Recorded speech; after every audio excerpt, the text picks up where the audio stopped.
El aprendizaje basado en proyectos es una metodología que cada vez más se menciona en foros educativos, pero aún está lejos de cumplir su promesa, a menos que tengamos el valor de integrarla con lo que realmente transforme el aprendizaje, que es la inteligencia artificial. Hoy vamos a explorar esta fusión para redefinir la educación y por eso les damos la bienvenida a un episodio de Trascend TV Podcast, este espacio de tecnología y educación, donde vamos a explorar el aprendizaje basado en proyectos, siempre y cuando se potencie con la inteligencia artificial, y es aquí donde tenemos nuestro diferenciador y donde vamos a compartir la mirada de nuestros dos expertos. Por un lado, Jorge Calvo Martín, investigador en inteligencia artificial, docente universitario, experto en analítica educativa, quien nos ayudará a comprender mejor cómo la inteligencia artificial puede integrarse estratégicamente en el aprendizaje basado en proyectos. Por otro lado, tenemos a Javier Prada Oliva, docente de formación profesional, impulsor de comunidades educativas y defensor del aprendizaje aplicado a contextos reales con una visión práctica desde el aula. Bueno, con esta introducción un poco más formal, ya damos paso a nuestra conversación, que es lo que en realidad nos apasiona. Y en este aspecto quisiera comenzar primero enfocando un poco, hablando sobre el problema de fondo. Quiero comenzar contigo, Jorge. Me gustaría saber desde tu experiencia como investigador en innovación educativa, ¿qué limitaciones estructurales observas en el modelo tradicional al intentar formar estudiantes preparados para el mundo real? Bueno, la verdad es que es un tema apasionante, Stephanie. La verdad es que hablar de aprendizaje basado en proyectos y integrarlo un poco con la tecnología actual que tenemos, ¿no? La inteligencia artificial, que es, bueno, pues ahora mismo parece que es el ente, ¿no? Que se ha introducido, está impactando en la educación. Pero yo creo que tenemos que ir un poquito hacia atrás, ¿no? Y retomo esa pregunta que me has mencionado sobre realmente cuál crees que es un poco esa limitación, ¿no? Que tenemos de esta educación tradicional o de estas clases más magistrales, ¿no? Que tenemos hoy en día en la educación y que, bueno, es verdad que estamos creando un nuevo marco donde, bueno, pues esas clases invertidas, donde esas nuevas metodologías nos están ayudando. ¿Cuál es la mayor limitación que veo? Bueno, yo creo que la mayor limitación que veo es en la diferenciación de competencias y de habilidades. Creo que estamos ante una situación hoy en día cuando nuestros alumnos salen ya del mundo laboral o se enfrentan a nuevas situaciones en la sociedad, de esta sociedad más digitalizada, pues que las competencias cambian y las habilidades son diferentes y han cambiado esa prioridad. Es decir, lo que yo creo que antes era una prioridad de primer nivel en temas, pues hablo, por ejemplo, en saber programar o en saber ciertos cálculos matemáticos. Ahora esas habilidades cambian, ¿no? Y siguen siendo importantes, pero hay una capacidad a lo mejor analítica que tenemos que desarrollar, hay una capacidad crítica y reflexiva que tenemos que desarrollar aún más. Y creo que eso, las metodologías tradicionales, cuesta poder desarrollarlas, ¿no? Y creo que es aquí donde nosotros tenemos que intentar utilizar nuevas metodologías para desarrollar esas habilidades, ¿no? Esa capacidad de una capacidad de análisis o de trabajo colaborativo en el aula, o de una capacidad de coger una herramienta de inteligencia artificial y tener una reflexión sobre los resultados que nos está dando. Y ese tipo de alfabetización y de competencias, pues creo que es lo que hay que trabajar. Y esas limitaciones creo que es lo que tenemos con no desarrollar metodologías mucho más activas en el aula, ¿no? Interesante, me gusta mucho la perspectiva que tú das conectando la parte de la educación con la parte del mundo laboral. Y es verdad, uno de estos retos principales es el tema de que también estamos avanzando a velocidades mucho más rápidas que en el pasado. Y si antes la educación se sentía atrás, yo creo que ahora con la inteligencia artificial ya es definitivamente casi obsoleto el sistema que tenemos. Y en este aspecto, Javier, me gustaría saber un poco tu perspectiva para complementar con la visión de Jorge. ¿Tú crees que dentro de la educación tradicional, Jorge lo mencionó un poco, el impacto de adaptarse a la velocidad actual de cómo va la educación, de lo que requiere el mundo actual, crees que ha golpeado fuerte en las aulas y crees que sea fácil de integrarlo? Ahí van unas pocas de preguntas. A ver, intentaré ser lo más breve posible, porque esto me huele a que va a haber una segunda parte, Stephanie.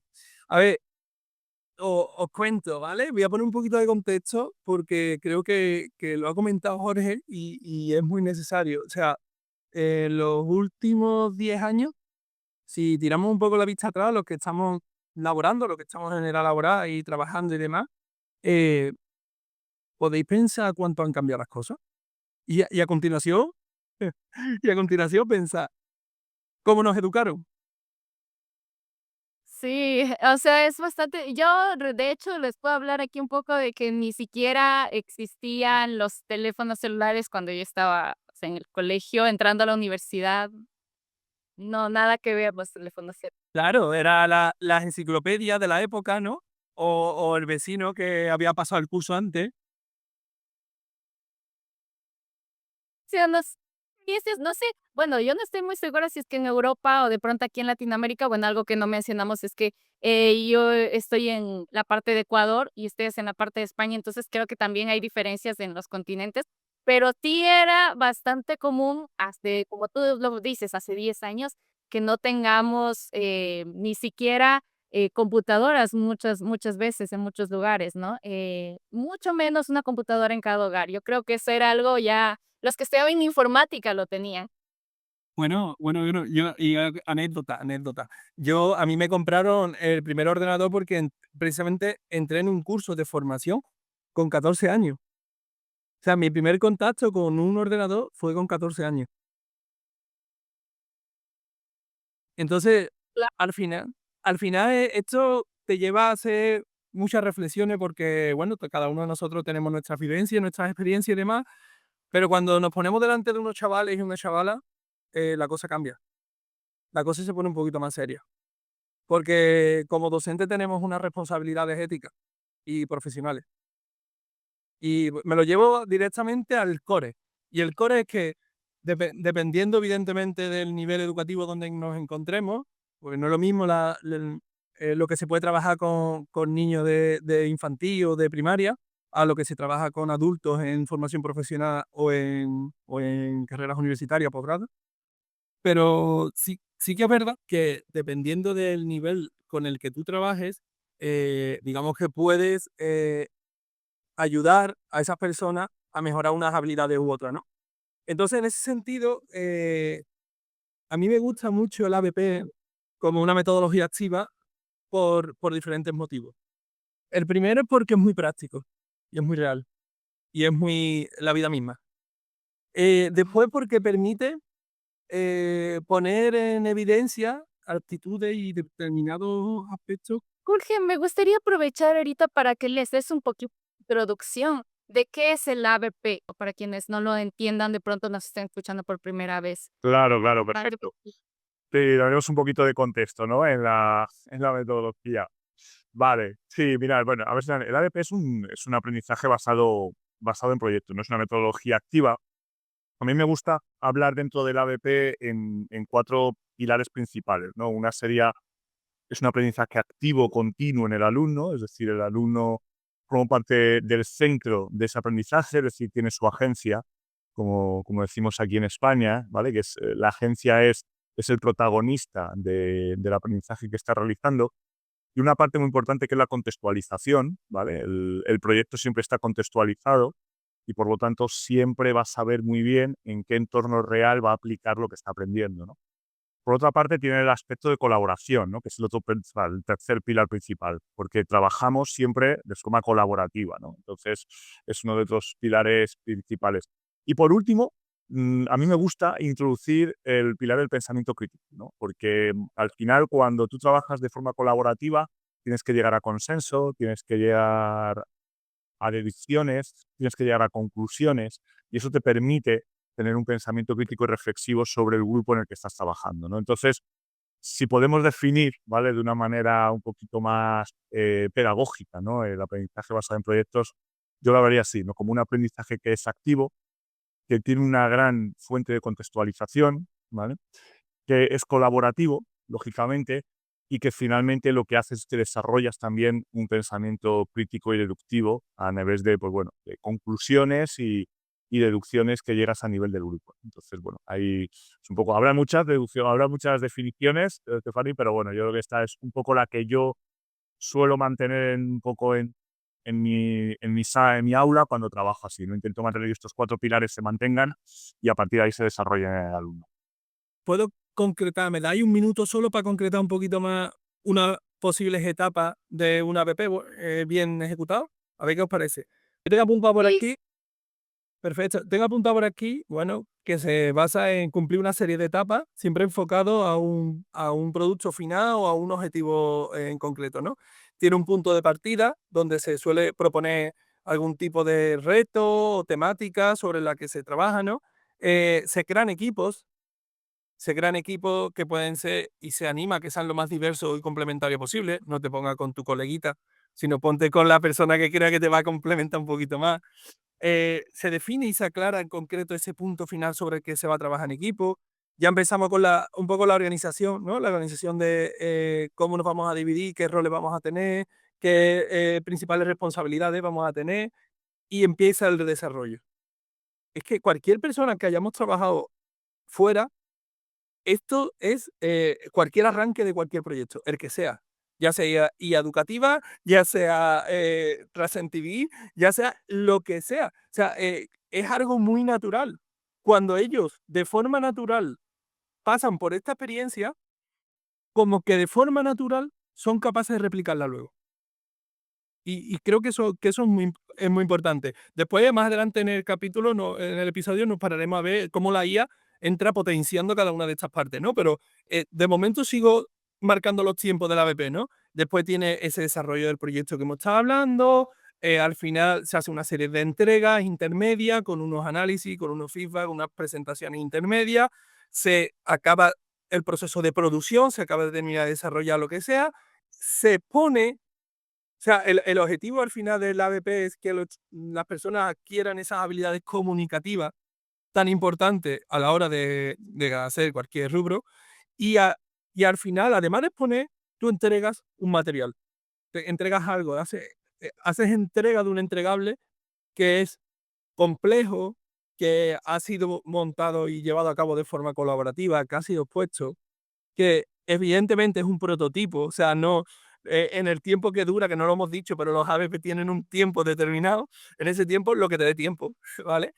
Y al final, como conclusión, creo que lo positivo de esta metodología es ese, esa reflexión final potente de qué cosas buenas hemos hecho y qué cosas tenemos que mejorar y bueno, y de cara al futuro, qué mejoras podríamos aplicar en el caso de que volvemos a iterar, porque esto es 100% iterativo.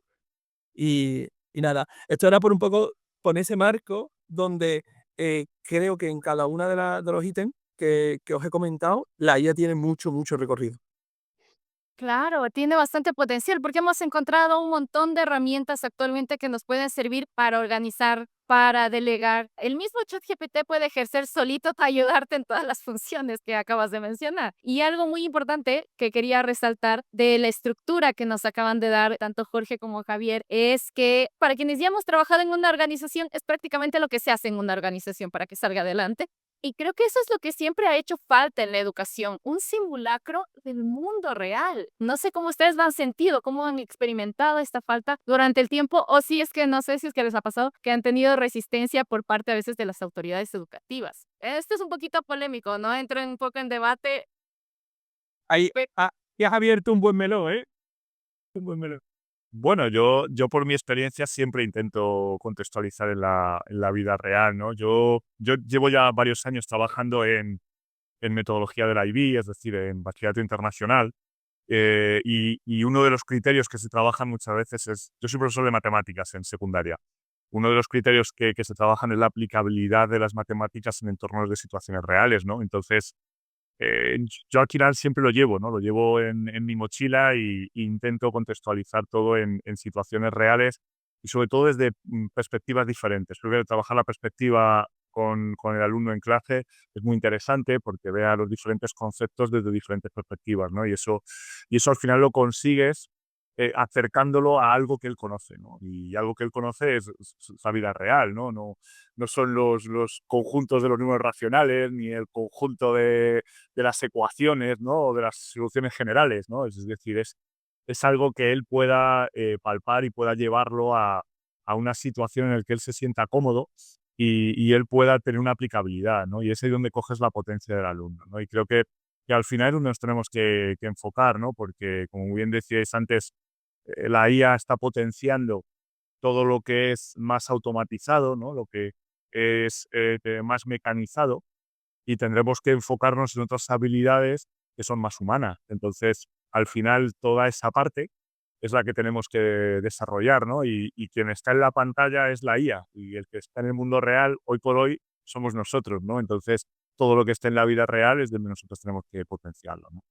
Quiero comentar una cosilla que ha dicho Jorge no menor, que es cómo él lleva a la práctica esos conocimientos matemáticos. O sea, eso me parece, compañero, chapó. O sea, ese es, yo creo que la vuelta de tuerca que ojalá yo hubiera sido alumno suyo en su día, Jorge, porque seguro que en selectividad hubiera sacado muchísimas buenas notas. Estás a tiempo, Javier, estás a tiempo. Nunca es tarde. Y nunca se sabe, nunca se sabe. Lo que sí que es verdad que creo que como docentes, por lo que comentaba antes de que tenemos una responsabilidad ética y moral de motivar y de encender y de empujar a nuestro alumnado, eh, también tenemos la responsabilidad de buscarle aplicabilidad práctica, aunque sea matemática. Que tú dices, pero sí que la matemática lo rigen todo. Si es que cuando lo entiendes eso, te gustan mucho más las matemáticas. Totalmente. En mi caso, yo que doy clases en informática, la parte de desarrollo, de programación, este año, por ejemplo, me ha tocado un módulo nuevo que se ha implementado en toda la FP acá en España, que es digitalización. Y es un módulo que es transversal a todos los ciclos. Para que te hagas una idea, Stephanie, solo en ciclo formativo de grado medio y superior son como 200 y pico de ciclos. O sea, es un abanico increíble. Pues por ley, todos tienen una asignatura que es 1 hora a la semana, que tampoco es algo muy agobiante, de digitalización. Pues cuando eres una asignatura, es un módulo nuevo que no se daba hasta este año y que evidentemente para todos los profes que lo impartimos es un reto porque, bueno, no se ha dado anteriormente, no tenemos referencia. Pues para mí, eh, por mi experiencia otros años con otros proyectos de otros módulos, o sea, para mí ese módulo es una BP de libro.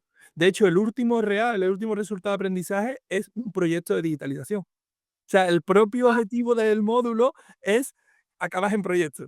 Entonces era como muy de libro, ¿no? Pero de verdad, cuando pruebas, aunque no tengas que cumplir de forma súper estricta todos los ítems que hemos comentado anteriormente y te saltes alguno, ¿vale? Que no seamos muy serios con la implementación de la BP, el objetivo, el que trabajen de forma colaborativa, el que sean capaces de sacar adelante un proyecto, eso es totalmente rompedor. Y te pongo otro ejemplo, lo llevé a cabo hace 3 cursos que di base de datos, que para los compañeros de, de la familia informática sabemos que es un módulo duro, porque tienen que aprender muchos conceptos abstractos en primero. Entonces, ahí justo eh, creo que el aporte que yo hice al departamento fue, ¿y si lo trabajamos todo en base a un proyecto? Y me acuerdo que ese año lo recuerdo con mucho cariño, o sea, yo mismo recuerdo con mucho cariño porque tomamos de base la temática de las ODS y salieron los chavales con unos proyectos increíbles. Eso da una motivación, primero y más importante, al chaval o a la chavala, es decir, a la persona que está haciendo ese proceso de aprendizaje, cuando se junta con 2 o 3 que tienen más o menos las mismas inquietudes y además acaban empacando un producto mínimo viable, es una pasada. Eso lo podemos cruzar con matemáticas, lo podemos cruzar con base de datos, con programación, con arte, con diseño, con lengua, con historia, con lo que queramos. Este ha sido un desafío en general para todas las generaciones que alguna vez hemos estudiado en la universidad, en el colegio, tanto matemáticas, temas de lógica, tema técnico. Ha significado un trabajo muy difícil de entender y hasta cierto punto existía el mito de que en realidad las matemáticas son aburridas y sobre todo porque no lo puedes relacionar con algo de tu vida diaria. En ese aspecto me gustaría saber sus perspectivas del impacto directo que tiene el aprendizaje basado en proyectos en este tipo de materias técnicas, en las materias que son más difíciles y que vayamos derribando mitos y también vayamos entregando herramientas para algunos docentes que nos puedan estar escuchando y que estén en este dilema, ¿no? De cómo hago divertidas esas matemáticas, o sea, cómo lo implemento. Eso porque quien piensa en eso no ha tenido a Jorge cargo de profe. Ahí lo de Necesitamos más acá en Ecuador, por favor. Bueno, muchas gracias, Javier. Siempre es un honor, compañero. Oye, bueno, venga, recupero yo esa pregunta, ya que me ha dejado ahí el quite Javi. La pregunta es, claro, ¿cómo acercamos eso, no? Como esas materias más técnicas, ¿no? Yo debo decir, yo doy matemáticas tanto en secundaria, en la ESO aquí en España, y soy profesor universitario y doy también matemáticas. Doy álgebra, aparte de otras asignaturas un poquito más técnicas de inteligencia artificial. A mí una matemática me encanta, pero yo soy ingeniero informático, es decir, yo no soy matemático. Entonces, creo que hay un ápice fundamental que es el que une esto, ¿no? Y se llama pensamiento computacional, ¿vale? El pensamiento computacional es la manera en la que nosotros damos al alumno otras herramientas, otras habilidades para resolver problemas, como la de una máquina, ¿no? Y eso no es nada técnico ni nada científico, realmente son metodologías también humanas, ¿no? Que es una capacidad de abstracción, es una capacidad de sacar patronajes, es una capacidad de secuenciación, es una capacidad de generalización, ¿vale? Y esas habilidades que nosotros podemos desarrollar en los alumnos, ¿vale? Nos permiten tener habilidades para resolver problemas, ya sean matemáticos o ya sean de cualquier ámbito, ¿no? Entonces, creo que realmente lo que tenemos que hacer es dar herramientas, pero herramientas verdaderas, y no me refiero a herramientas de una plataforma de tal o una app móvil que he visto que hace no sé qué, no.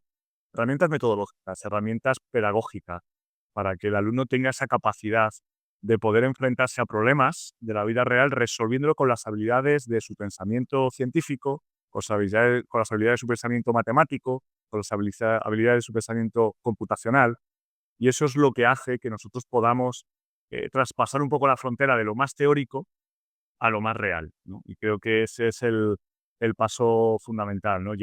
A mí me encanta trabajar las matemáticas, ya que estábamos hablando de ejemplos, pues así si nos escuchan otros compañeros y compañeras, pues a mí me encanta trabajar las matemáticas desde un punto de vista científico, es decir, desde un punto de vista tecnológico, desde la informática, ¿no? Porque al final la IA, la informática, los ordenadores, las computadoras son matemáticas por debajo, ¿no? Es matemática, estadística, probabilidad, ¿no? Y yo, por ejemplo, ahora a mí me parece esencial en las matemáticas enseñar cosas como el código binario, por ejemplo. O sea, creo que es vital. O sea, creo que los alumnos tienen que tener la capacidad de poder trabajar y entender el código binario. Pero este código binario te da la opción de poder trabajar las diferentes bases numéricas, porque no solo existe el base numérico, o sea, el binario existe el ternario, el cuaternario. Lo que pasa es que solo cogemos el decimal, porque es el nuestro, pero ¿por qué los colores un ordenador los ve en código hexadecimal? Bueno, pues estos trabajos de investigación, ¿vale? Son los que podemos llevar al aula, ¿vale? Y entender al alumno cómo es un binario, cómo es un ternario, y luego dejarle que él vea bases superiores a 10 y decir, ¿por qué un ordenador, cuando ve un color, lo ve en formato hexadecimal? ¿Por qué? Investígalo. Intenta tratarlo tú, intenta encontrar la relación, ¿vale? Entonces se enfrenta a situaciones que no conoce y ahí desarrolla habilidades que realmente tú le has transmitido para poder hacerlo, ¿no? Entonces, eso es real, porque cuando va a una página web o cuando coge Photoshop, ve FF000 y ve que ese color es el blanco, pero ¿por qué es el blanco? ¿O por qué es el rojo? ¿Vale? Y ese tipo de cosas son muy interesantes, ¿no? Y creo que es ahí donde tenemos que llegar. Y creo que esos ejemplos, esa manera de acercarlo, no es porque coja algo que me guste mucho y me invente un problema fantástico. No, un problema fantástico ya lo hace ChatGPT, no te preocupes, que te va a dar un contexto maravilloso. Lo que tú tienes que hacer por debajo es eso, intentar darles esas habilidades, esos conocimientos, esos pensamientos para poder construir luego una buena tarea, una buena evaluación formativa o sumativa para poder trabajar con ellos, ¿no? Entonces creo que ese es un poco, en humilde opinión, un poco el camino que hay que seguir, ¿no? Jorge ha comentado una cosa muy importante que es ese inicio, ese romper esa barrera. Esas matemáticas no sirven para nada. Si no sirvieran para nada, no estaríamos ahora mismo aquí, ¿vale? Pero la cuestión está en que cuando ya derrumbas esto y empiezas a despertar la curiosidad en las personas, eh, tienes que continuar. Y al principio son cosas, tareas chiquititas, son tareas pequeñas, investigaciones, y poco a poco, o sea, te sorprenden. Los alumnos y las alumnas te sorprenden Total. de hasta dónde pueden llegar. Y cuando lo tienes ahí, El siguiente punto es lo llevas a competir. Es decir, el siguiente punto, yo el miércoles pasado estuve en Cádiz en el concurso regional de Prográmame y había 100 chavales allí compitiendo en 3 horas encerrados a ver quién sacaba el mejor algoritmo y nos quedamos, no hubiese puesto porque me cachi la más, pero la verdad es que o sea, lo que yo viví allí, es decir, es como tú haces una preparación previa, los motivas, ellos se motivan, aumentan y cuando ya los tienes bien, dice, y ahora nos vamos fuera. O sea, creo que es importante porque muchas veces nos quedamos solamente con lo que se trabaja en el aula o con lo que se trabaja en la casa, pero creo que el aprendizaje se hace significativo cuando de verdad le ponemos las emociones por encima. Y en una competición, otra cosa no sé, pero emociones hay tela. Entonces, era simplemente, a colación de lo que comentaba Jorge, complementarlo con esa vuelta de tuerca que os animo a que lo experimentéis, porque desde aquí un abrazo a todos los compañeros de Rafael Alberti, que lo hicieron posible, y a los compañeros de Prográmame, que esto viene desde Madrid, lo que pasa es que teníamos el concurso regional aquí en Cádiz, y fue un auténtico disfrute. O sea, ver cómo ponían en valor todo eso que comentaba Jorge, toda esa curiosidad, ganas, y se ponían a prueba y se cabreaban porque no les salían los problemas y después lo resolvían en equipo. O sea, lo hemos desviado un poquito del ABP, ¿vale? Pero creo que en ese sentido didáctico siempre nos olvidamos de esa última etapa de salir del centro. O sea, la última etapa tiene que ser salir del centro. Y cuanto más leo, pues mejor. Ya, no solamente era.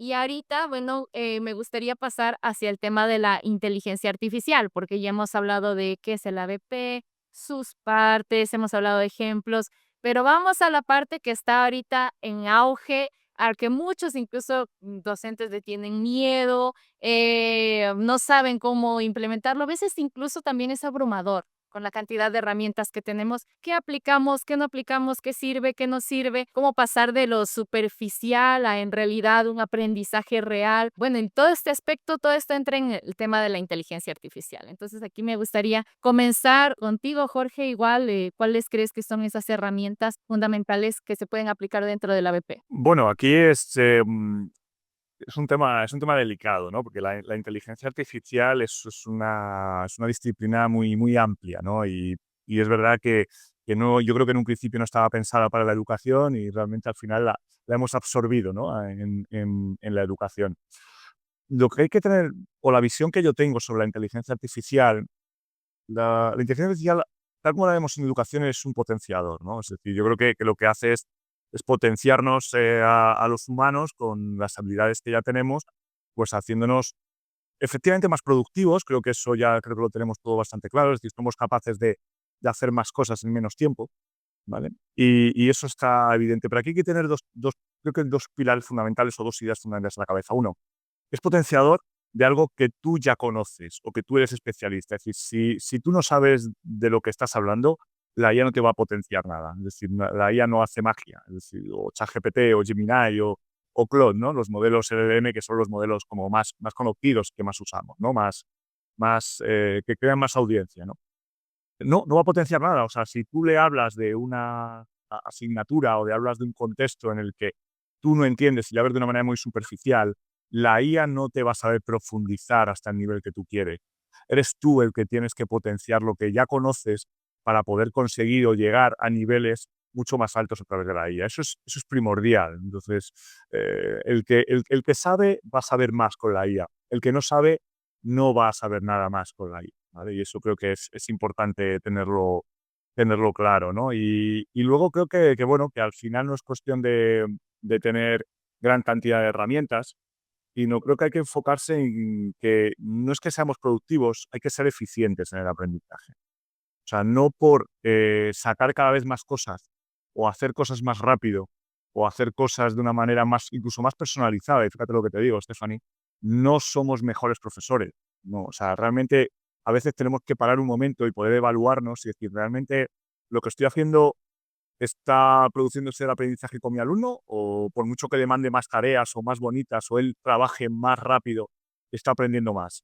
Y creo que esa es la pregunta que nos tenemos que hacer antes de coger gran cantidad de herramientas, ¿no? Es decir, al final Hay herramientas pequeñas, concretas, de inteligencia artificial o simplemente los PLM, ¿no? Que estamos hablando ahora, ChatGPT, de Google, que con pequeños prompts, con pequeñas rutinas que tengamos, realmente conseguimos grandes cosas en el alumnado, ¿no? Y esa es la pregunta que nos tenemos que hacer nosotros como docentes. Realmente lo que estamos haciendo no es productivo, sino es eficiente o eficaz con el alumno. Y eso es lo que tenemos que hacer, más que tener un abanico inmenso de hacer, pues eso, presentaciones más bonitas, imágenes más bonitas, crear cosas de una manera más rápida. Creo que al final, Stephanie, una cosa que ha conseguido la inteligencia artificial es que el acercamiento con las aplicaciones ha roto todo tipo de expectativas. Es decir, yo creo que cualquiera coge cualquier herramienta de ella y en menos de 10 minutos lo sabe manejar.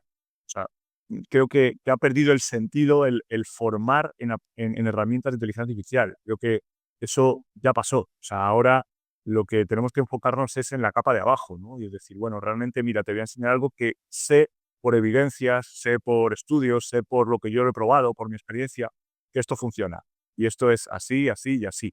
¿Vale? Y olvídate de la herramienta, porque mañana será otra herramienta, pero hoy es esta. Te explico los conceptos de cómo lo tienes que hacer, ¿no? Entonces creo que hay que echar a un lado la capa de la herramienta, del envoltorio, y mirar lo que hay dentro del envoltorio, ¿no? Y eso creo que es lo fundamental, ¿no? Entonces, bueno, yo es verdad que soy un poco crítico con esta parte, tengo una visión un poco más crítica sobre el uso excesivo de herramientas y el uso de formaciones excesivas en herramientas, pero porque creo que es así. Creo que aquí en España hemos vivido mucho, y Javier seguro que ahora lo puede ratificar, de un bombardeo tremendo, ¿no? De gran cantidad y ahora esta herramienta, y ahora esta otra. O sea, yo doy también formación a maestros, a profesores en los módulos de formación del profesorado, en innovación educativa, y a veces me han llegado, ¿no? Y me han dicho, no, Jorge, es que hemos estado una hora y hemos visto no sé cuántas herramientas porque no nos dejaba, ¿no? Y una, y otra, y otra, y otra, y otra. Y yo decía, bueno, chicos, yo voy a enseñar una y tenemos 2 horas de clase, pero es que va a ser suficiente porque es lo que os voy a dejar concreto con lo que quiero que realmente consigáis, ¿no? Y creo que ese debe ser el camino, Stephanie, creo que ese debe ser. No sé si Javier está de acuerdo, pero creo que es un poco por lo menos la idea que yo tengo. Totalmente de acuerdo, vamos. Y es más, por si no lo hemos dejado claro, pero me gustaría ponerlo encima de la mesa, hay recursos educativos abiertos. La Junta de Andalucía tiene muchos recursos educativos abiertos que son ideas de situaciones y paisajes de aprendizaje para todas las etapas, desde primaria, secundaria, FP. El INTEF tiene sus propios bancos de recursos educativos abiertos, accesibles, que nos dan muchísimas ideas. Y yo creo que hoy en día ser profe a nivel de ideas es muy fácil, porque si no tienes ChatGPT, o sea, o Copilot, o Cloud, o Notebook LLM, o sea, tenemos tantos recursos para poder generar que me quedo con lo que él dice. Quédate con lo que tú quieres influir en el alumnado, o sea, quédate con lo que tú quieres que el alumnado reflexione, quédate con lo que tú quieres que el alumnado haga. Y en base a eso, eh, dirige ese proceso de aprendizaje. Y cuando ya lo tengas más o menos en tu cabeza o escrito o como tú quieras, entonces te pones a buscar recursos. Y recursos no te vuelvas loco, con 3 o 4 sobradísimo. Al final te das cuenta que una probado 3, probado todas. O sea, la cuestión está en lo que comentaba Jorge. Ahora mismo son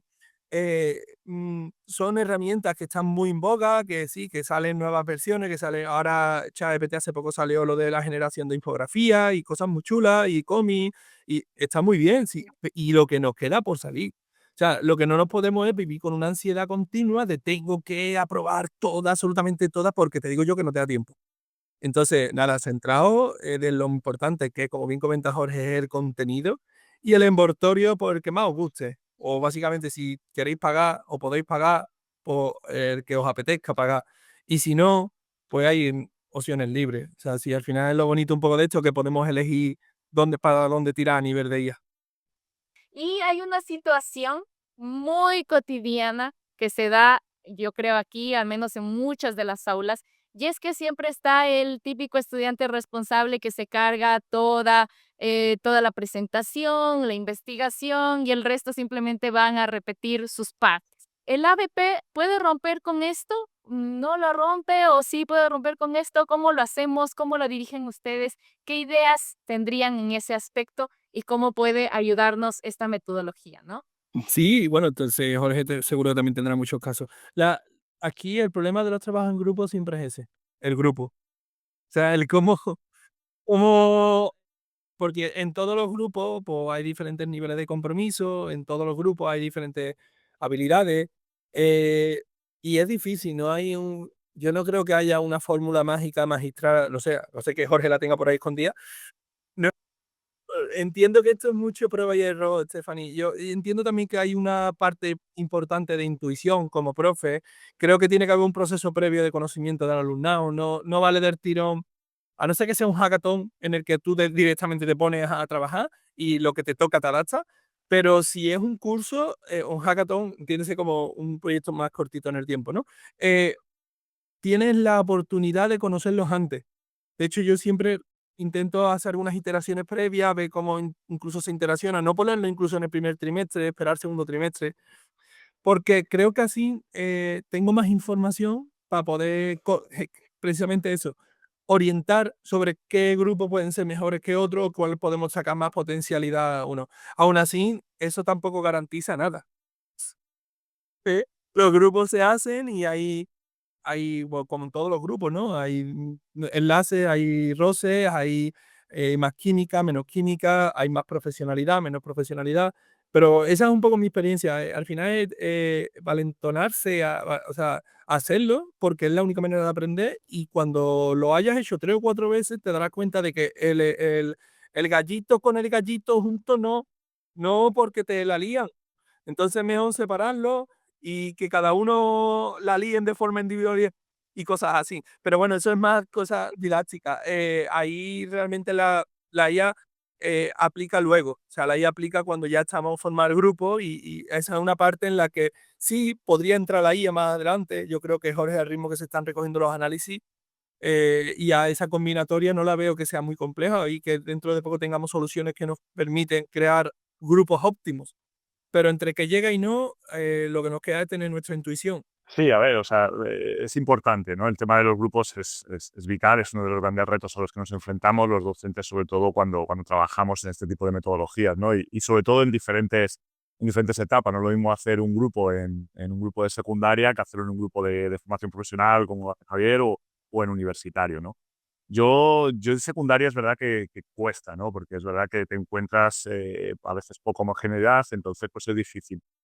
Para mí una base clara, ¿no? Y es, el grupo tiene que estar, o el trabajo que tiene que hacer el grupo tiene que estar muy pautado, ¿vale? Entonces, si tú consigues hacer esas pautas, pues por medio de varias técnicas, ¿no? Por ejemplo, una puede ser que cada cierto tiempo tengan que presentar o decirte o mostrarte algo, es decir, diferentes ítems a lo largo de un proyecto más largo. Es decir, si es un proyecto de 5 sesiones, no pretendas recoger resultados en la quinta sesión, sino intenta verificar en la primera, en la segunda, la tercera o la cuarta. Eso hace que el grupo tenga que estar activo continuamente en cada desarrollo de la sesión, ¿no? A mí me gusta mucho guiar los trabajos o los proyectos de ABP con preguntas. Es decir, las preguntas que deben de completar les permiten estar activos en esa indagación y en esa exploración, ¿no? Y aquí utilizo preguntas de todo tipo. Utilizo preguntas debatibles, ¿no? Como les suelto preguntas que deban de ellos hacérselas y entre el grupo llegar a un debate y a un consenso. Hago preguntas conceptuales que son más de investigación y de indagación, es decir, tienen que contestarla investigando o indagando, ¿vale? Pues a través de un repositorio que les he dado, o algún libro, o algunas páginas web, siempre muy pautadas también las páginas web donde buscan, etcétera, ¿no? O preguntas, pues, del tipo fácticas, ¿no? Donde tienen que recordar algo que yo les he dicho para poder hacerlo, ¿no? Entonces, utilizando estas técnicas es lo que te permite que el grupo funcione, ¿no? Y una de las bases fundamentales que hablábamos antes, Stephanie, del ABP es la parte colaborativa, ¿no? Y la parte colaborativa es o cooperativa o colaborativa, que son dos metodologías diferentes dentro del trabajo por proyectos, ¿no? Entonces, una cosa es que cada uno tenga su rol y se dedique a hacer una cosa en concreto, ¿no? Es decir, yo tengo que dibujar en la cartulina y es el que dibuja la cartulina y no hace nada más. Y el otro es el que investiga con el ordenador y el otro, eso es un trabajo mucho más colaborativo, ¿no? En cambio, cuando haces cooperativo es al final todos hacen todo, ¿no? Y no hay unos roles marcados y se van cambiando esos trabajos. Entonces, ¿Cuál es el ideal? Pues no sé cuál, según el grupo que tengas y según lo que tú quieras trabajar. Pero lo que estoy seguro es que si el docente tiene esas herramientas, va a poder guiar perfectamente una ABP sin problemas. Hará preguntas, más, menos, trabajará colaborativo o cooperativo, según el grupo que tenga, si es más revolucionario o si tiene un alumno pues que tiene un nivel de competencia muy alto, entonces lo que tendrá que hacer es darle a él esas preguntas de desarrollo para que trabaje de esta manera y esté no ocupado, pero sí muy focalizado ahí y que luego ayude a los demás a transferir ese conocimiento. Creo que al final es mucha pedagogía en el sentido de entender cómo vas a llevar el aula, ¿no? Más allá de lo que es el proyecto. O sea, creo que la metodología hay que entenderla, la metodología hay que estudiarla, ¿no? Esa es nuestra labor como docentes y tener esas herramientas para poder pautar una buena tarea o un buen proyecto de pleno. Verán, justamente nosotros dentro de podcast tenemos este espacio en el que tenemos preguntas de algunos profesionales específicas, para cada uno de ustedes, ¿ya? Entonces vamos a pasar a estas preguntas que nos han llegado por parte de los profesionales del sector educativo y corporativo sobre la ABP con tecnología digital. Entonces son 3 preguntas, son 3 profesionales. El primero es Rodrigo, desde un centro de formación en Colombia. Nos pregunta, para ti, Jorge, ¿cuál es el primer paso para integrar la inteligencia artificial en un proyecto educativo sin necesidad de tener grandes recursos tecnológicos? Gran pregunta.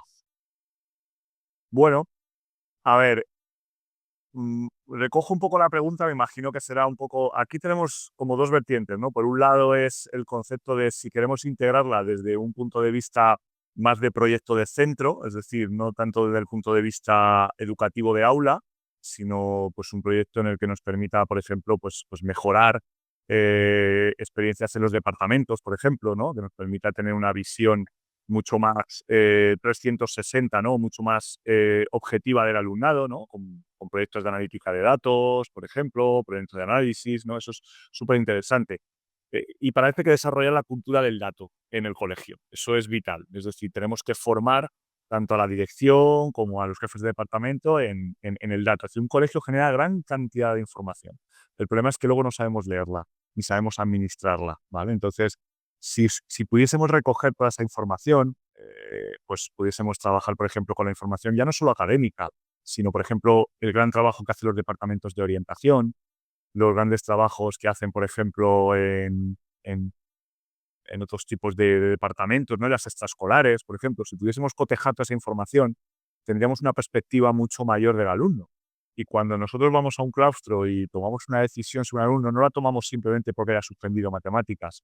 A lo mejor ese alumno ha tenido un problema familiar, a lo mejor ese alumno tiene una capacidad de actitud de razonamiento muy alta, pero por algún motivo no está desarrollando su buena competencia matemática. O sea, creo que lo importante de esto es que el dato y el buen análisis del dato y los buenos modelos de inteligencia artificial nos permitan analizar todo esto y cuando llegamos a ver a un alumno no le veamos solo como una nota, sino que le veamos con una visión mucho más amplia, ¿no? sobre todo eso. Y aquí es verdad que, bueno, pues necesitamos recursos de formación, necesitamos recursos de preparación, de plataformas, etcétera, ¿no? Y por el otro lado estaría la parte más de aula, ¿no? Es decir, cómo integramos la inteligencia artificial en el aula. Y aquí sí es verdad que yo planteo, y esto lo he llevado incluso en la parte ministerial aquí en España, ¿no? En el Congreso y pude hablar de esta parte en concreto, porque hay investigaciones muy interesantes que hablan sobre cómo integrar la inteligencia artificial en el aula. Y yo hablaba de cómo integrarla a nivel de perspectivas, es decir, vamos a dejar de dar herramientas, ¿vale? Que también son útiles, pero hacerle entender al alumno qué es la inteligencia artificial, ¿no? Es decir, enseñarle inteligencia artificial como tal, ¿vale? O sea, y también enseñarle aspectos éticos de la IA y enseñar aspectos legislativos de la IA, ¿no?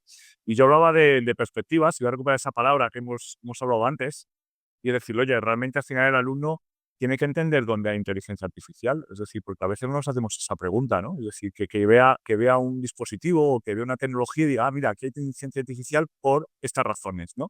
O que vea un móvil y diga, es que los móviles actualmente tienen inteligencia artificial por esto y por esto, ¿no? Y a partir de ahí, pues, que el alumno empieza a reflexionar y diga, oye, ¿qué impacto tiene esto en mi sociedad donde vivo? ¿Qué impacto tiene que la sanidad de mi país esté utilizando inteligencia artificial para detectar el cáncer? ¿Eso va a quitar el trabajo a los médicos? Pues a lo mejor no. Realmente lo que va a hacer es que va a seleccionar esos casos que son mucho más precisos y concretos para que los verdaderos especialistas, que son los médicos, se dediquen a esos casos. Y los casos que sean menos concretos y que puedan desarrollarse de forma más autónoma, lo haga una inteligencia artificial, ¿no? Y con esa visión es la manera en la que el alumno empieza a entender qué es la inteligencia artificial y el impacto que tiene, ¿no? Y ahí es cuando tú dices, bueno, mira, y ahora te lo voy a enseñar en clase. Y esto no es magia. Esto realmente se hace porque hay unas matemáticas detrás, porque hay un sistema informático que ve imágenes, porque una cosa que hace la inteligencia artificial muy bien son los patrones. Entonces, si ve miles y miles y miles de imágenes de manchas en la piel, pues es capaz de saber si tienen cáncer o no a través de un patronaje, ¿no? Entonces, ese tipo de cosas que se hacen sin apenas recursos, sin realmente una, pues bueno, con una formación del docente, es súper importante, ¿vale? Y entonces salimos un poco de esa parte que es el de, bueno, te enseño herramientas, que también son importantes, pero también te hago tener una visión crítica, reflexiva y entendible de lo que es la inteligencia artificial, ¿no? Entonces, bueno, si eso puede ser una de poder verlo y entenderlo, pues creo que también es interesante, ¿no? Esta pregunta que nos hacían. Sí, sí, justamente me pareció súper interesante el tema de no centrarse en la IA como final, sino en entender el concepto detrás de la IA, que es mucho más interesante y aplica para todas. O sea, todas se manejan detrás de la misma lógica, al menos la IA generativa, ¿no? Totalmente. Al final, eso es. Estefany, hay un principio muy claro que es, tú eres más reflexivo y crítico de algo cuando realmente sabes cómo funciona. Entonces, si tú realmente sabes cómo funciona la inteligencia artificial, vas a tener que desarrollar mayor tu pensamiento crítico y reflexivo sobre eso, ¿no? Y si ChatGPT o cualquier LM te lanza un output de lo que sea, pues decir, bueno, espérate, ¿no? ¿Por qué saca eso? Y si se lo pregunto en inglés, me dice lo mismo. Y si en vez de preguntar a ChatGPT se lo pregunto a DeepSeek, que está en China, me va a decir lo mismo. Entonces, ese tipo de reflexiones que tiene que hacer el alumno y que tenemos que hacer nosotros, por supuesto, también, son súper valiosas. Son muy valiosas, más allá de cómo hacer un buen prompt. Fíjate lo que te digo, ¿eh? Fíjate, o sea, hasta qué punto tenemos que llegar, ya sé, porque el buen prompt nos lo van a enseñar, ¿vale? Pero la capacidad de ser reflexivo ante el modelo o la tecnología que tenemos delante, eso hay que trabajarlo, ¿vale? Y creo que es importante. Interesante, sí, excelente, excelente. A ver, entonces ahora cerramos esta pregunta que me encantó la respuesta muy, muy, muy complementaria, Jorge, muchas gracias. Ahora vamos contigo, Javier. Carmen, gestora educativa, nos pregunta para ti, ¿qué errores comunes has detectado en docentes que intentan aplicar el ABP sin la formación adecuada? A ver, yo quizás sea el menos apropiado para hablar de errores de compañeros y compañeras. Yo creo que más que errores, falta de valor. Me explico, me explico. Falta de valor por implementar cosas diferentes. Es decir, y digo falta de valor para que duela, para que el mensaje duela, ¿vale? Porque si no duele parece que no nos hace pupa, para ver si lo pillamos. O sea, en los 8 años que llevo nada más dando clases, aquí hay seguro compañeros que me están escuchando que me cuatriplican la edad de dar clases, em, yo no recuerdo un año igual. Y no año igual no solo en contenido, que también, sino en metodología, en forma, en curiosidad, en ganas. Eso los alumnos y las alumnas no son torpes. No, los alumnos y las alumnas saben perfectamente hasta qué punto te pueden exigir, hasta qué punto pueden... y ellos además tienden a hacer poco, porque la naturaleza humana es así. Entonces, si no nos atrevemos a probar iniciativas, metodologías nuevas, aunque dé un poco de miedo, y yo soy consciente de que dan miedo, porque a mí me han dado miedo en desarrollar algunas cosas, estamos fallándole. Entonces, si de verdad queremos lo mejor para ellos, tenemos que seguir como estamos, escuchando este tipo de episodios, formándonos, probando, experimentando, conectando con otros profes, abriéndonos, abriéndonos, porque yo no diría errores, yo diría más eso, falta de valentía. Y para que duela, ¿eh? O sea, digo lo de falta de valentía para que duela porque yo considero que ser profe es un acto de valentía. Si tú decides ser profe, si tú decides ponerte ahí delante, eres valiente. O sea, tengo muchos compañeros, y Jorge también tenemos muchos compañeros técnicos informáticos que serían unos pedazos de profe, pero no lo son. de momento, ¿vale? Entonces, ¿por qué? Porque el hecho de ponerte delante de otras personas para inspirarlo te hace vulnerable. Y el ponerte a liderar un cambio metodológico, ponerte a liderar una nueva forma de hacer las cosas, ojo, aunque sea solamente en tu aula, que eres líder de tu aula, no estoy hablando ya a nivel departamental, ni organizativo, ni institucional, no, estamos hablando en el aula, donde tenemos impacto. Creo que eso, no diría errores, diría falta de valentía. Y si queréis, ya más adelante hablamos cómo podemos mejorar y cómo podemos intentar motivar. Y una de ellas, una clave, lo adelanto, es trabajar en comunidad. O sea, creo que el trabajar en comunidad ayuda mucho a perder los miedos, a no sentirse solo, no tener la sensación, como comentaba antes, Jorge, de que tengo que controlar absolutamente todas las aplicaciones. No, eso, escuchando este tipo de podcast, escuchando otros compañeros, yendo a ponencias, yendo a eventos, ahí es donde te das cuenta de verdad de que la cosa es mucho más divertida, la cosa es mucho más bonita y eso después los alumnos también lo perciben. Tengo una tercera pregunta igual, sin embargo, habla un poco sobre la IA y las brechas educativas, que fue algo que ya topamos. Entonces, más bien aquí me gustaría enfocar esta pregunta para el público. Quisiera que el público en este momento nos escriba en los mensajes esta pregunta que nos deja Luis. ¿Qué dice si la IA puede ayudar a cerrar brechas educativas o las amplifica si no se gestiona bien? Así que este es un debate muy grande. Me gustaría que el público que nos esté escuchando ingrese a los comentarios y nos deje su opinión sobre la IA y las brechas educativas, si es que realmente ayuda, si es que no nos ayuda. Es un debate muy interesante y por ende, por eso quisiera enfocarlo más hacia nuestra audiencia. Y ya casi vamos cerrando el programa, dado que tenemos una conversación bastante larga. Como tú decías, Javier, esto nos toma, yo creo que para otro episodio, para una parte 2, porque en realidad sí nos quedaron muchos temas por fuera. Sin embargo, ya me gustaría ir cerrando con la proyección hacia el futuro. En este aspecto, Jorge, quisiera saber cómo visualizas tú una institución educativa donde el ABP y la inteligencia artificial conviven de forma orgánica. ¿Cuál es tu visión de futuro? Bueno, hay que tener en cuenta que la tecnología avanza a una velocidad tremenda, ¿no? Y tú bien lo has mencionado al principio de nuestra charla, creo que los últimos 4 o 5 años es como los últimos casi 70 años, ¿no? De lo que hemos tenido en avance tecnológico, ¿no? Y es verdad que la educación pues no ha ido a ese mismo ritmo, ¿no? La educación lleva ya un ritmo más lento desde hace un tiempo y ahora parece que se nota más todavía este descompasamiento, ¿no? Entre uno y otro. Pero bueno, ¿cuál es mi visión? Bueno, yo creo que mi visión es tener un alumno mucho más preparado, es decir, tener un alumno, un ciudadano auténtico digital, ¿no? Cuando salga del colegio, ¿no? Y creo que es la auténtica preparación que tenemos que tener, es decir, nos vamos a enfocar en habilidades y competencias completamente humanas, ¿no? Y eso es lo que nos va a diferenciar, ¿no? Y eso es lo que tenemos que trabajar.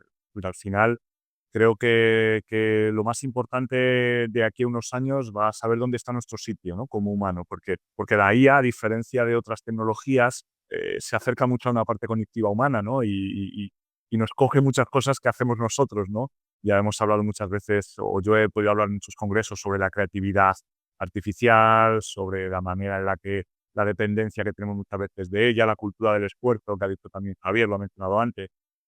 Y eso queda como muy humano, ahora parece que la IA pues, nos echa a un lado, ¿no? Sobre todo esto. Entonces, yo creo que es importante el situarnos bien, ¿no? Y creo que para eso yo visualizo una educación que tiene que cambiar, eso es esencial, o sea, tiene que reestructurarse, es decir, no podemos seguir dando clase como lo estábamos haciendo hace unos años, porque hace unos años ya estábamos mal y ahora creo que es que estamos más cambiados todavía, ¿no? Entonces, es importante, tendremos que centrarnos en otras habilidades, en otras competencias y hay que trabajar. Estamos en el momento de las buenas preguntas, no de las buenas respuestas, ¿no?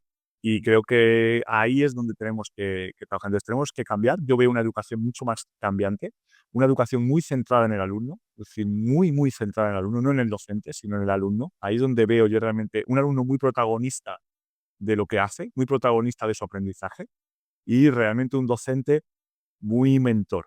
Es decir, o sea, veo el papel del docente como un gran mentor, más que como un gran fuente de conocimiento. Le veo como un mentor, como un guiador, como un auténtico coach dentro del aula, donde realmente lo que hace es saber balancear un poco al alumno y poder sacarle todo el potencial desde una mentoría, no desde un nivel de clase maestra, ¿no? Sino de una parte mentora, ¿no? Y eso es a lo que creo que yo veo que a lo que va la educación. No sé el tiempo que llevará esto, pero realmente veo que es la única manera en la que podamos tener ese ciudadano, ¿no?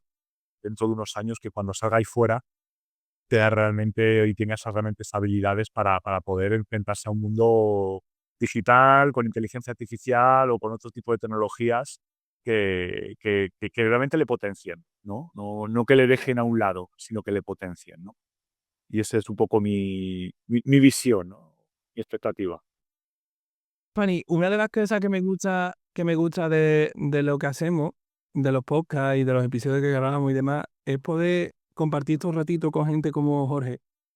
Porque yo ya soy yo soy ya alumno ya de Jorge, que a mi hijo me enseña muchísimo y yo me quedo con una frase que ha dicho que es tiempo de pregunta, no de respuesta. O sea, yo creo que eso es un cambio de paradigma. Hasta ahora, tradicionalmente, el objetivo de la docencia era que fueras capaz de dar las mejores respuestas. Y eso ya, amigo, se fue para no volver. Ahora estamos en una etapa distinta, estamos en una etapa diferente. Otra cosa es que queramos verlo o no, ¿vale? Pero bueno, eso es otro podcast entero. Y la cuestión es que él ha dado la clave de ese cambio de paradigma. Ese cambio de paradigma es uno que se veía viniendo, como bien ha comentado, hace mucho tiempo, pero que ahora la IA ha hecho que cruja todo. Porque antes el Rincón del Vago sí tenía que hacer un poco de curación, ahora ya ni eso. Entonces, como docente es muy difícil prever el futuro, porque yo tampoco es que lleve tantísimo tiempo dando clases, solo unos añitos, pero sí que tengo la intuición, de que si nosotros le estamos exigiendo unas habilidades humanas a nuestro alumnado, somos nosotros los primeros que nos tenemos que entrenar en esas habilidades. Entonces, es como, yo no puedo enseñarle programación a un alumno si yo no he hecho no he tirado una línea de código. Yo no puedo enseñarle digitalización a un alumno si yo no he ayudado a digitalizar empresas. Sí, lo podríamos hacer, como bien comentaba Jorge, desde un punto de vista académico, encima de la tril y demás, eso ya no se lleva. Entonces, la cuestión, y además que te lo dicen así, ellos, ¿vale? O sea, que yo simplemente soy un altavoz, a mí no me acuséis de nada. Lo, lo que quería comentar es eso, que Jorge en su reflexión, y lo comparto 100%, o sea, creo que hay un cambio de paradigma, creo que, y voy a aprovechar, ya que estamos al final del episodio, y para que no suene tampoco mucho, voy a meter una pequeña cuñita. El día 9 de mayo vamos a hacer un evento en Valencia, que va a ser el primer Día Educativa Day. Esto lo sabe muy poca gente y poco a poco lo vamos a empezar a difundir por todos lados. Y, y creo que en esos eventos, en esas movidas, es donde de verdad compartimos con otras personas, de verdad nos relacionamos, de verdad nos exponemos, de verdad aprendemos, de verdad, o sea, yo invito a que los compañeros y las compañeras que puedan se acerquen a esos eventos donde Jorge da sus charlas, que no son charlas, son para mí es aprendizaje o sea, comprimido, es como cada palabra que suelta este señor, yo aprendo.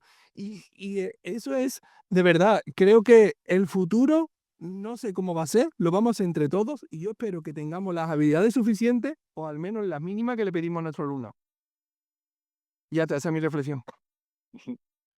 Perfecto, sí, me encantó, me encantó. Y también queda abierta la invitación para, nos dijiste el 9 de mayo. En Valencia, además va a ser el primer evento presencial que vamos a armar, estoy súper nervioso, porque la verdad es, estamos Salvador, Marcial, todo el equipo de educativa muy involucrado en este evento porque queremos que eso, que sea es un viernes, una mañanita, echar un ratito los compañeros y las compañeras que podamos. Y creo que van a pasar cosas chulas. Viene Paula Bañuelos de Madrid a ayudarnos a levantar un poco la inteligencia emocional. Viene Raquel, vienen compañeros de diferentes lugares, viene Juan Freire de Éutica. O sea, vienen, creo que vamos a juntarnos unos poquitos.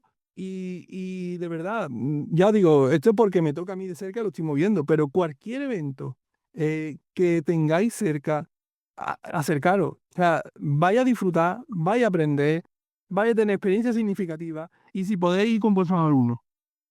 Y justamente ahorita pasamos a la etapa de ya despedida de cierre, para lo cual quería preguntarles, Jorge y Javier, sus contactos, sus redes sociales, dónde se pueden contactar con ustedes para conocer más justamente este tipo de eventos de los que hablabas tú, Javier.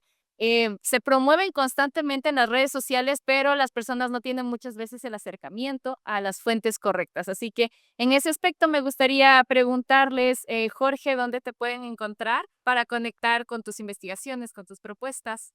Sí, bueno, yo realmente manejo mucho LinkedIn, o sea, creo que es la red donde más trabajo, donde más expongo este tipo de investigaciones. Muchas de las cosas que he hablado hoy, yo las tengo ahí expuestas en mis posts, en mis publicaciones. Bueno, tengo la suerte, ¿no?, de ser un Top Voice LinkedIn desde hace ya un par de años sobre inteligencia artificial, entonces, bueno, pues me permite tener una difusión mayor en este tipo de situaciones y la verdad es que, bueno, yo agradezco, ¿no? Incluso que mis posts, pues me gusta, pero sobre todo que también se vean los comentarios que hay debajo, ¿no? Que son gran cantidad de compañeras y compañeros que comentan, que hacemos reflexiones, yo les contesto, ellos me vuelven a debatir y a veces hay posts que ya el post perdió un poco el sentido de lo que hay debajo es la gran reflexión que se hace, ¿no? Entonces, bueno, ahí que les invito, Jorge Calvo Martín, me pueden seguir y bueno, creo que ahí es un buen sitio. Luego tengo mi página, europeanvalley.es, donde ahí, bueno,